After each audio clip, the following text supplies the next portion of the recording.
राजुरा मतदारसंघामध्ये विधानसभा निवडणुकीपूर्वी बोगस मताची नोंदणी झाल्याचं राजुरा विधानसभा क्षेत्रामध्ये उघडकीस आलं होतं आणि त्यावेळी या संदर्भात काँग्रेस उमेदवार सुभाष धोटे यांनी तक्रार दाखल केली होती आणि मग 6700 बोगस मतं रद्द करण्यात आली होती। ही बोगस मतं ऑनलाईन कुणी केली या संदर्भात तक्रार नोंदवलेली आहे, मात्र अजूनही कुठलीही चौकशी झाली नाही अशी माहिती माजी आमदार सुभाष धोटे यांनी दिलेली आहे। त्यामुळे यात निवडणूक आयोगास बदमाश असल्याचं स्पष्ट होत आहे। ही टीका धोटेंनी केली।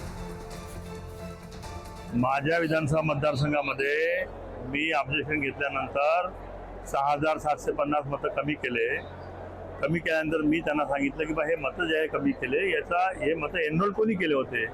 ते म्हणे ऑनलाईन एनरोल झाले। ऑनलाईन एनरोल झाले तर कोणी ऑनलाईन तर कोणी भूत तर एनरोल करत नाही ना। तर माझं म्हणणं असं आहे की जो निवडणूक आयोग जो आहे तोच हे बदमाशी करून आलेला आहे। माझ्या विधानसभा मतदारसंघामध्ये सुद्धा 20,000 मतं वाढले होते। 20 पैकी 6,000 मतं त्यांनी कमी केले, म्हणजे 11-12,000 मतं राहिलेच नाही शिल्लक।